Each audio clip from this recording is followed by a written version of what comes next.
open your eyes.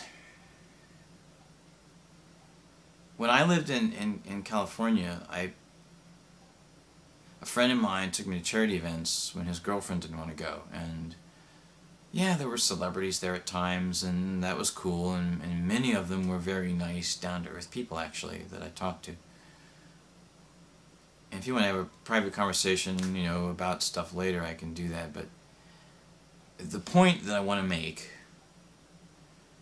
is that it inspired me so much. I mean, going to these charity events and seeing people, yeah, there was entertainment going on, and even, you know, superficial conversations, and some people were there just because celebrities were there or whatever, and wouldn't that be cool to schmooze and all this kind of stuff.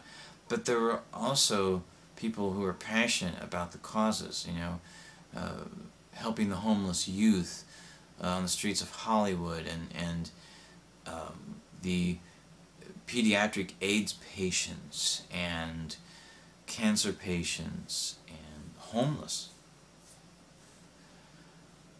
And that really inspired me to think bigger, you know, to think outside the box, if you will, about how to help people. And that when I started, you know, trivializing things or concerning myself with really stuff that's trivial, it made me think bigger about, you know, yeah, there's things that aren't right, but what can I do about it? I mean, even in my own small little way, you know, and I really appreciate my friend taking me to those events, because it really showed me that there's a lot that can be done.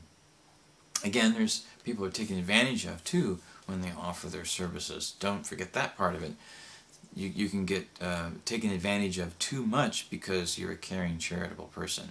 So there has to be a balance. Again, it goes back to that word, balance.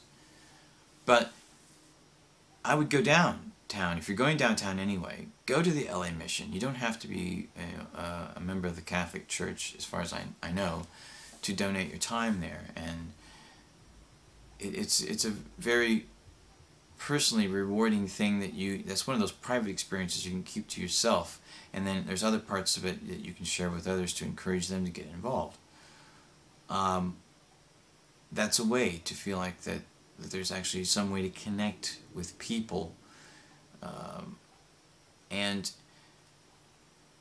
there's also the landmine crisis, which I got involved in on my own, and it was an amazing thing, which I still, when the time is right, I do hope to involve myself in it on some level. I'm not sure exactly what that is at the moment. But there's some wonderful humanitarians out there in the world helping people who are victims in one way or another, where they have to move from their homes because of all the landmines and the unexploded ordnance that might be on the roofs of their homes. People that have lost limbs, children. I mean, it breaks my heart to see children.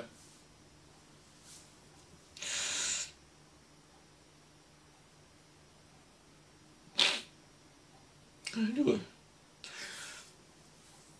Yeah, if you want more information, there's a lot. You can go to the State Department and adopt a minefield.